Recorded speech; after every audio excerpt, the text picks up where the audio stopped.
This is Mary Beth, MB, from the amazing Dr. Zymes. She's the integrated pest management advisor there. And we're getting ready to start partnering with Dr. Zymes. So you'll be able to see like affiliation codes or discount products under our videos and stuff like that. So we wanted to give everyone an idea of kind of what they're getting involved in, or if they purchase these products, what they can expect. We really support the non-toxic solution to our annoying pest problems that we have, and that's what they're delivering to us. So we have Mary Beth here to talk to us about what the amazing Dr. Zymes can do and how you should probably use it. So thank you for joining us, and welcome.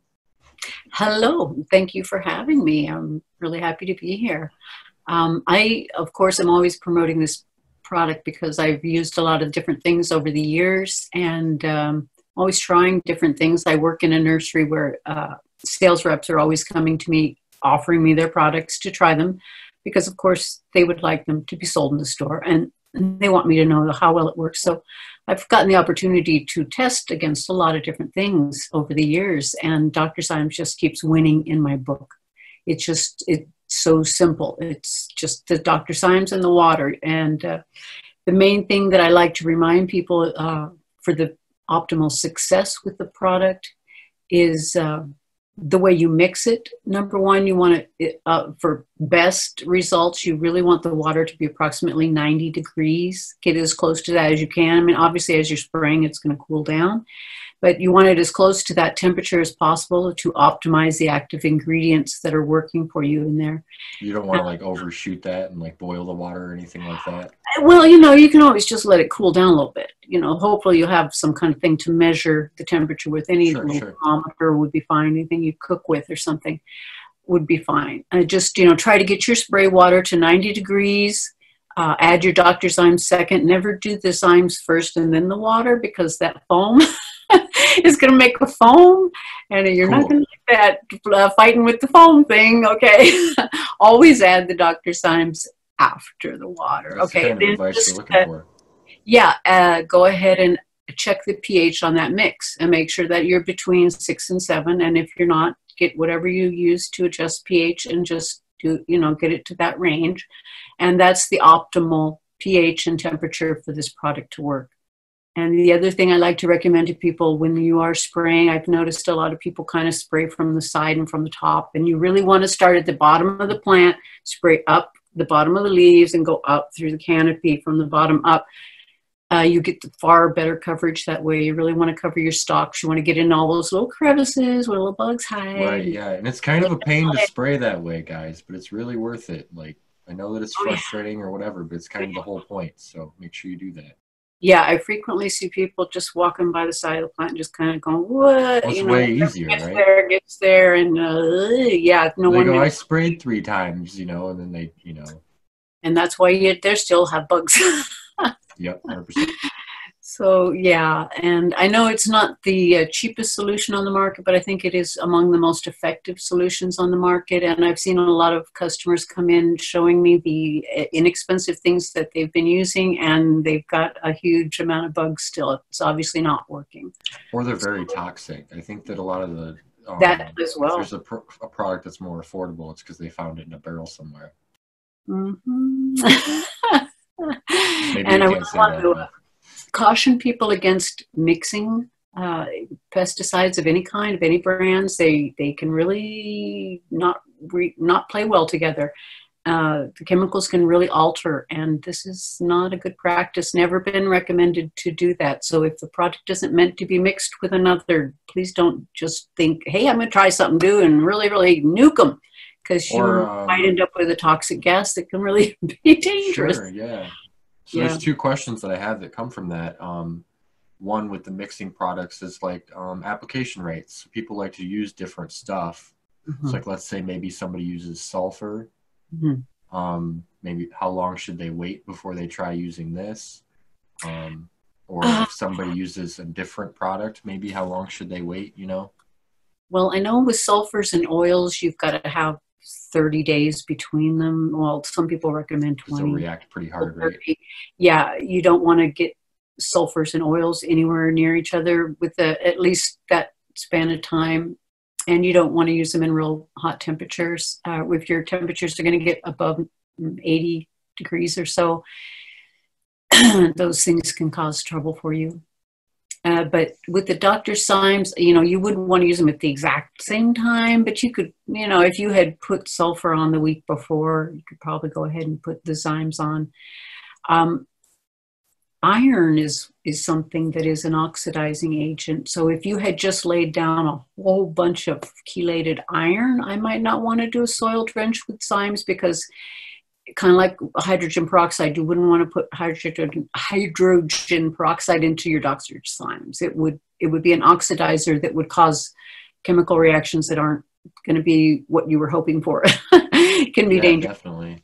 Yeah. And, bleach, things that you don't want to add things like that to your mix. But if you're using it on different days, wait some days apart. I know that with the oils, they're usually considered to be evaporated off after between 5 and 10 days. And so, then go ahead and put your Zymes on them. But if you put it on right after you put on, or, in a shorter period of time, then there's a chance that there's still the oil residue there that the Dr. Zymes is going to have to, spend its energy getting through that, as well as trying to do the bugs. It might just, be better for your results. Sure. It's hard to judge what's doing what when you're using different products. And then especially if they don't play well together, was that what's making my plants so horrible, or is it really the bugs? Or right, and that's something that we try not to do as growers anyway. We try to optimize or narrow down our variables as much as we can. Yeah. The other thing I had noticed from the website, you were talking about application and stuff, yes, was to spray at night. Some products you can and have to. It seems like that Dr. Zymes insists that you must spray this at night, so I wanted to bring that up. Well, in my personal use, I don't necessarily spray it at night. I just don't spray it in the direct light. I'll spray it in the shade in the daytime. I'll spray it in the early mornings. Just so long as I know that what the temperature is doing, so that I'm not going to be getting myself into a situation before it dries. It dries and evaporates off pretty quickly, so it's usually not much of a problem. And then during our growing season, it's so warm here that it does heat up pretty quickly in the day, and so things do dry pretty quickly also. So that's, I suppose that is pretty. Judged by your environment, how the things are going. Just so long as you're not in your hottest, brightest position, I wouldn't do that in the hot part of the day, direct sunlight. Right, yeah. It does say when spraying outdoors, spraying evening and in temperatures under 80 degrees. So I guess that 80 degrees is probably the most thing. That's kind of an old rule of horticulture across the board. They want you to spray before 7 in the morning or after 7 at night. They want you to do it when things are cooler, and your plants are going to appreciate it more. Awesome. I was really impressed when I saw the range of insects that Dr. Zymes can handle, including russets. There's advice on russet mites. How to help with leaf tacoing. That's really impressive stuff to me. Oh, yeah. So I don't know if you had any testimonials or big success stories you wanted to talk about. One of the most impressive ones was the first case of russet mites I ever saw in our county. When it finally came to us, a customer who's a pretty big grower, he's a pretty big commercial grower, he came and he showed me some leaves, and we looked at them under the microscope. And lo and behold, it was the first time I had really seen him in person, and he had a terrible infestation. It looked like what I say, Times Square on New Year's Eve. It was just thick with the russet mites. And we were watching it on a computer like this screen with the microscope hooked up, so we could all see it together. And we all just gasped and in horror, because we could tell what we were looking at. Started itching. Yeah. And, as far as he knew at that point, it was just in his greenhouse. And thankfully I had been working with the Dr. Zymes, with the owner of the company, doing the beta testing before that. So I thought it probably would work. And I said, look, if you want to go ahead and try this, we can get all the quantity you want. Just, he was the first person I know personally who had such a severe infestation, and he just started using it regularly. And I advised him, you're seeing it on these one plants, but I think you better go check all the plants. You better check your outdoor plants as well, because they probably got it and you just haven't seen it yet. And sure enough, yes, he did that. And it was so he began spraying everything, and he's been using it religiously since then. And he's never going to go without it. He said, yeah, it did. It cleared up everything. He had a harvest at the end of the season that he could take to market, unlike some people who just were devastated. You know, a lot of people misinterpret this when they see it because it's a microscopic mite. You really do have to get it under the microscope to see it properly. If you can see it with a naked eye, you've got an infestation that you're probably not going to be able to cure. And that's a tough one because the warning signs or the symptoms look a lot like some other stuff. Yes, and so most of the customers were automatically just trying to adjust their newts. And meanwhile, the bugs just keep on reproducing. And yeah, I know some customers who are afraid to spray their plants in flower, you know, and they've been using whatever they were using during veg. And so now it's flower and their flowers are full of it. And I really want to people to understand it's completely safe with Dr. Zymes to spray it during flower for a cannabis plant. It will harm the colors of an ornamental flower like a petunia, pansy, daisy, thing like that. It'll discolor them. But for your cannabis flower, it does no harm whatsoever. It will get into the crevices if you spray it thoroughly enough. It'll work. There's a lot. Those little mites are not perturbed by your trichomes. I know a lot of bugs get stuck in nice, beautiful trichomes, but those little mites are so tiny they just go right between, and they go right. This poor woman's flowers I saw were just full of them. And she showed me what she had been using, and it was the combination of her own making of malathion with the Lost Coast oil plant therapy. And I said to her, but it wasn't working, was it? No, it wasn't working. At malathion, to me, that's like, I was just in horror because it shows it as a food safe thing. You know, in the bottle, it's full of vegetables and such, but you know, that's never going to pass medical cannabis testing. I don't know where they will accept malathion on your flowers. Basically everywhere has strict medical testing these days, especially here in Michigan. Oh my I'm not super familiar with there, but malathion. So that's one of those really nasty ones. The old days, you know. Avid, abamectin, those is another thing that people would frequently just decide, well, I'm desperate. I don't know what to do. I'm going to grab the Avid because I've heard that there's a, you know, if you do it early enough, it goes away. But then people are going to get tested, and lo and behold, it's appearing in the testing. And it's not safe for any consumables. It's written on every packaging, whether it's under the name of Avid or some other brand name, the product abamectin, it's not for anything but ornamental crops.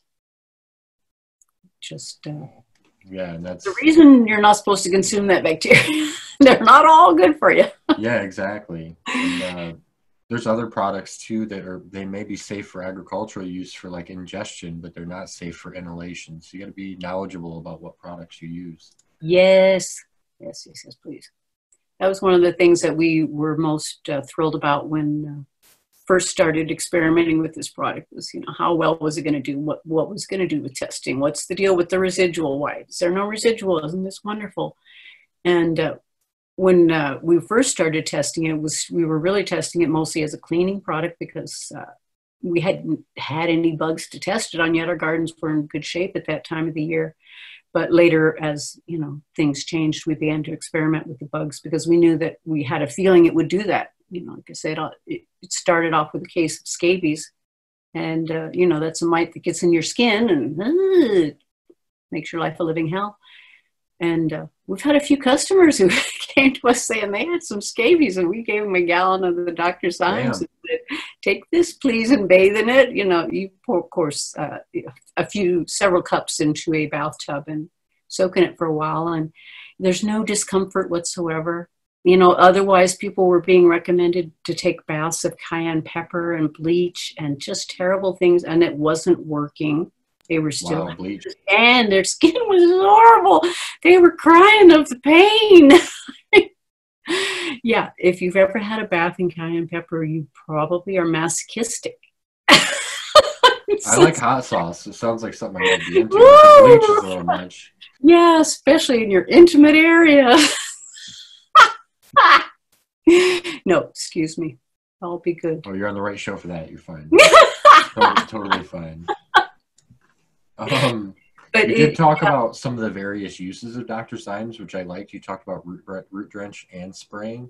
Yeah. And I've even heard people soaking their seeds in Dr. Zymes for a short period of time and all kinds of other uses. So Yeah, because obviously you can tell by the name that there's enzymes involved, and this is what helps break things down. Breaks down the body of the insect, breaks down their little poops all over the place, breaks down the dirt and the grease and the filth, and it'll break down the physical body of molds and mildews so that you're clean. If you have anything on seeds, which is frequently found on seeds, those things can begin hibernating there. And so, yeah, it's a really good idea to wash your seeds before you store them. Of course, make sure they're completely dry before you put them in storage.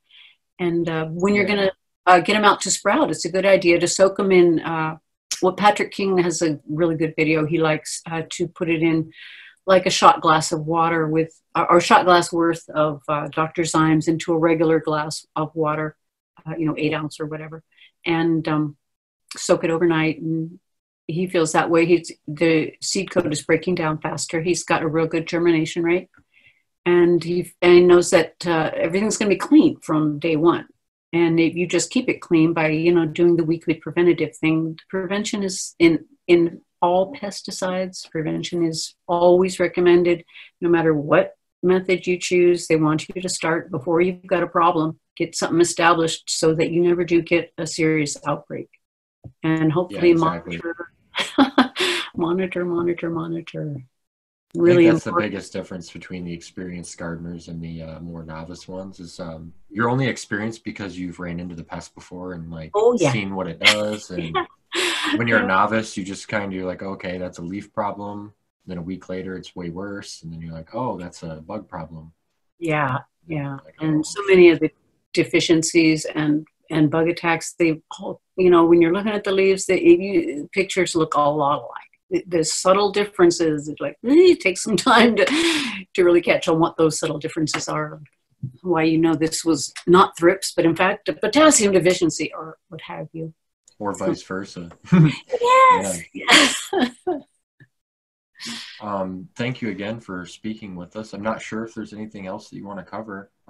We don't have to go through a long talk or anything. I really like that we've had a information-dense topic and really covered most of the bases. That's it. Something that I would say is that Dr. Zymes is OMRI certified. That's something that a lot of people do care about. So yes, it is organic. Good for organic use, safe to splash in your face, safe to spill on the ground. I have a pond at our nursery, and I have to spray plants all around it, and occasionally it's drifted into the pond, and I've never come up with a dead fish. It hasn't been copious amounts, but it does not worry me in particular. I'm not gonna lie. I love the stuff for a lot of reasons. Particularly, I don't feel like I'm putting anybody at risk by using it except those small sucking insects that I am trying to destroy to save my precious children. Amen. And that's the best kind of product in our eyes is either using other bugs to kill bugs or using organic ways to kill bugs. So that's the same type of stuff we like to support here. We're defending our loved ones. Well, we've been speaking with Mary Beth. Yeah. Well, we're defending our loved ones against microscopic enemies. That's right. I was just saying that we were speaking with Mary Beth from the amazing Dr. Zymes. I don't know if you want to sign off, but thank you from us at the Grow Show, and hopefully we speak with you again. Thank you so much. It's been absolutely a pleasure, and anytime. I enjoy your show as well. I will keep watching. Awesome. Thank you for the support. You take care. Oh, I hate goodbyes.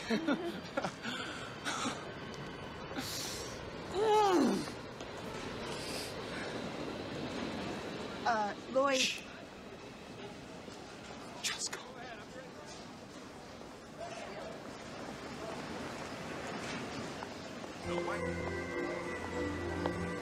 Damn button. Push the goddamn button.